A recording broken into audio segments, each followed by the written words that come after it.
আপনারা কি জানেন কেন ভগবান শ্রীকৃষ্ণ ঠিক মধ্যরাতেই জন্মগ্রহণ করেছিলেন? ভাদ্র মাসের কৃষ্ণপক্ষের সেই অন্ধকার অষ্টমী তিথিতে মথুরার কারাগারে কেন ঘটেছিল এই অলৌকিক ঘটনা?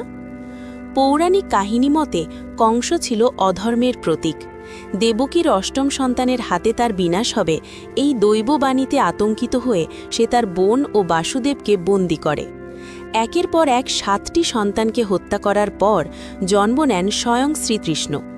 অধর্মের বিনাশ ঘটাতে এবং কংসের হাত থেকে রক্ষা পেতেই শ্রীকৃষ্ণ বেছে নিয়েছিলেন রাতের অন্ধকার। এই ঘোর দুর্যোগের রাতে যমুনা নদী পার করে বাসুদেব তাকে বৃন্দাবনে যশোদার কাছে রেখে আসেন। কংস যখনই দেবকীর অষ্টম সন্তানকে, যিনি ছিলেন যোগমায়া, মারতে যায়, তখন আকাশবাণী হয়, তোমারে বধিবে যে গোকুলে বাড়িছে সে। মধ্যরাতের এই জন্ম আসলে অন্ধকার ভেদ করে আলোর আগমনের প্রতীক। শ্রীকৃষ্ণের এমন আরও মাহাত্ম্য জানতে সাবস্ক্রাইব করুন। জয় শ্রীকৃষ্ণ।